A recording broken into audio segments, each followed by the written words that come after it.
Assalamu alaikum everyone. This is Sadequl Islam. We are talking about job preparation. There are some basic skills we need for best career. Good looking, hairstyle, dress up, smiling face. আমরা অনেকে job করি প্রতিষ্ঠান এবং নিজের position অনুযায়ী hair style এবং dress up থাকা দরকার এবং চেষ্টা থাকতে হবে খুশি খুশি কাজ করিয়ে নেওয়া। অনেকেই খুব রুক্ষ মেজাজে থেকে কন্ট্রোল দেখিয়ে টিমের কাছ থেকে কাজ আদায় করার চেষ্টা করেন। সেটা না করে মোটিভেশন দিয়ে স্মাইলিং ফেস দিয়ে যদি কাজ আদায় করা যায় তাহলে টিম ওয়ার্ক ভালো হয় এবং গুড ওয়ার্কিং এনভায়রনমেন্ট গঠন করা সহজ হয়। At least 2 languages should know.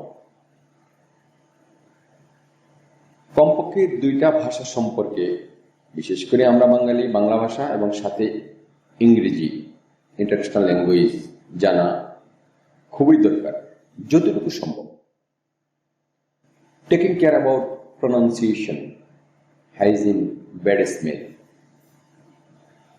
আপনি অফিসে যাচ্ছেন, মিটিংয়ে যাচ্ছেন অথবা কলিগদের সাথে কাজ করছেন, চেষ্টা করবেন আপনার কাজ থেকে যাতে ব্যাড স্মেল বের না হয়। আপনার পোশাক আশাক সবসময় নতুন থাকতে হবে তা না, যাতে পরিষ্কার থাকে এবং দুর্গন্ধ ছড়ায় এমন কিছু ব্যবহার করে অফিসে না আসাই ভালো। Be confident, say sorry smartly if need.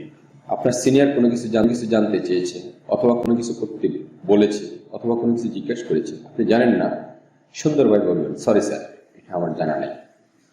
এই জন্য খুব বেশি হতাশ হওয়া, নার্ভাস হয়ে যাওয়া, পেরেশান হওয়ার দরকার নেই। Current affairs should know.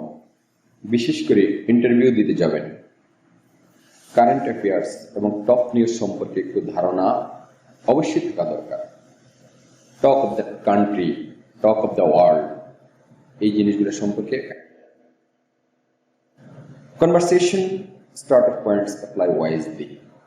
আপনি যার সাথে কার সাথে করেসপন্ডেন্স করছেন, কনভারসেশন করছেন, সেই ক্ষেত্রে to the point, starter point এগুলা অ্যাপ্লাই করার চেষ্টা করবেন।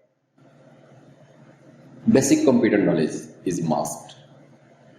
বর্তমান সময়ে বেসিক কম্পিউটার নলেজ আমি মনে করি আপনাকে ইমেইলিং জানতে হবে, অফিস সফটওয়্যার জানতে হবে এবং ইআরপি ইন্টিগ্রেটেড সফটওয়্যার জানতে হবে for your best career. Reverse mentorship, have some capacity to each others. আপনি আপনার ডাউন দ্য লাইনে যারা আছে, আপনার অ্যাসোসিয়েটস যারা আছে, তাদেরকে কিছু শেখানোর মতো ক্যাপাসিটি থাকতে হবে এবং শেখানোর মতো মেন্টালিটি থাকতে হবে।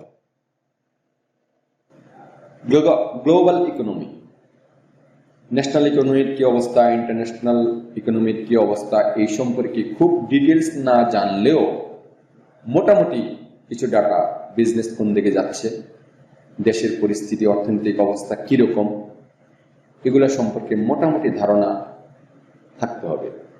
সেগুলা অ্যাভেলেবেল আপনার দৈনিক পত্রিকা, কারেন্ট অ্যাফেয়ার্সের ডাটা এবং অনলাইন নিউজ, এগুলো থেকে অবশ্যই পাওয়া যায়। এগুলো টাচে অবশ্যই রাখবে।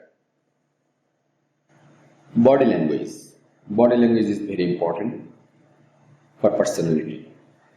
আপনার আই কন্ট্যাক্ট, আপনি কার সাথে কথা বলছেন, হাত পা নাড়াচাড়ার ক্ষেত্রে একজন সিনিয়রের সাথে দাঁড়ানো, হাত নেড়ে কথা বলা, আঙ্গুল তুলে কথা বলা, রাজনৈতিক বক্তাদের মতো অপ্রয়োজনে হাত তোলা, এই জাতীয় কোনো কিছু প্রফেশনাল কথাবার্তা বলার সময় আঙ্গুল তোলা, হাত তোলা, এগুলোর ব্যাপারে খুব সতর্ক থাকবে।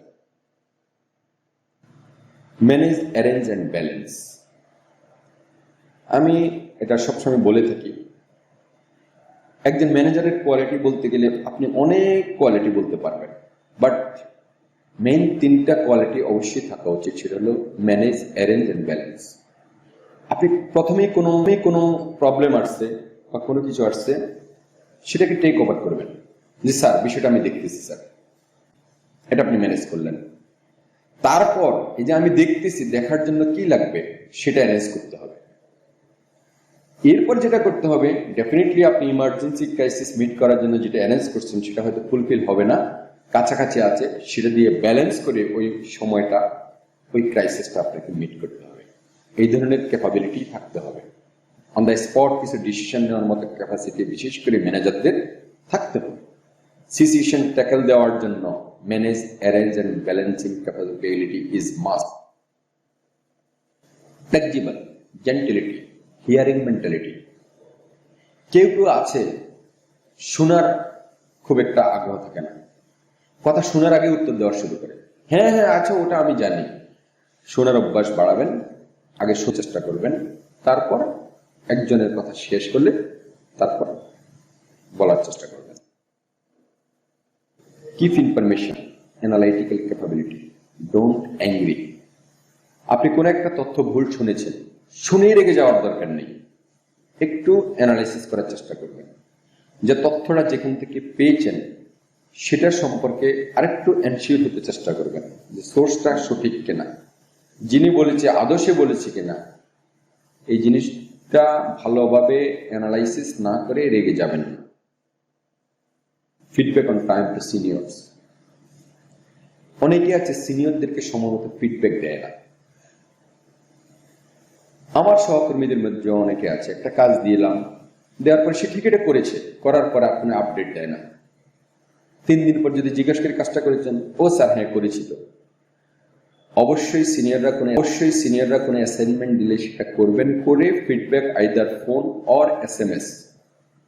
আমি বেস্ট মনে করি SMS, কারণ সিনিয়ররা অনেক সময় বিভিন্ন কাজে ব্যস্ত থাকে, মিটিং এ থাকতে পারে। সেই মুহূর্তে যদি আপনি ফোন দিয়ে দেন ডাইরেক্ট, ডিস্টার্ব হতে পারে। তার চাইতে SMS দিয়ে রাখবেন, sir the assignment you have given already done, thanks.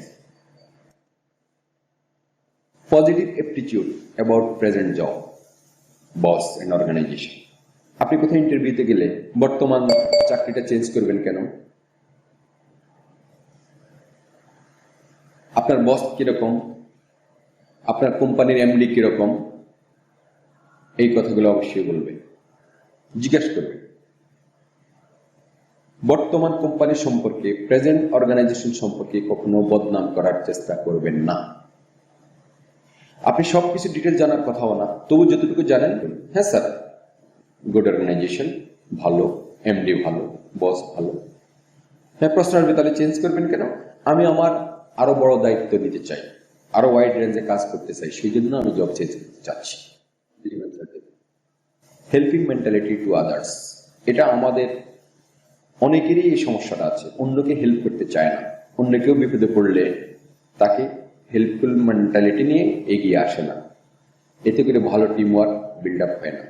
সবসময় অন্যকে হেল্প করার চেষ্টা করবেন, এতে করে আপনি এক সময় আরেকজনের কাছ থেকে হেল্প পাবেন। Best team player. টিমে শুধু একজন খেললেই টিম কখনো জিতবে না, সবাই ভালো খেলতে হবে, সবাই ভালো পারফর্ম করতে হবে, এটা মাথায় রাখবেন।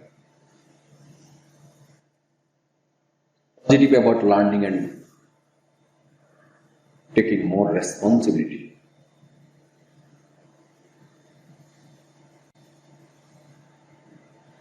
আপনি সবসময় জানার চেষ্টা করবেন। অনেকে আছে নিজকে মহাপণ্ডিত মনে করে, যে কত দেখছি, কত পড়ছি, আমি জানি, যথেষ্ট জানি। হ্যাঁ, যতই জানেন আরো জানার মতো আপনার আগ্রহ থাকতে হবে, ট্রেনিং নেওয়ার আগ্রহ থাকতে হবে, এবং আরো বড় দায়িত্ব, বেশি দায়িত্ব নেওয়ার জন্য আপনাকে পজিটিভ থাকতে হবে। আমি অনেককেই দেখেছি, নতুন করে কোনো দায়িত্ব দিলে প্রথমে বলে, স্যার যে কাজ করতেছি এগুলো করিতে সময় পাই না, আবার নতুন করে কাজ দিচ্ছেন। হ্যাঁ, আপনি যে কাজ করছেন সেটা আপনি ডাউন দ্য লাইনে আস্তে আস্তে ডাইভার্ট করবেন, পরে নতুন দায়িত্ব নেওয়ার জন্য পজিটিভ থাকবেন। If you have any other question, put in comments box, and for getting next update, subscribe my channel please. Thanks to all my friends and followers. Allah Hafiz.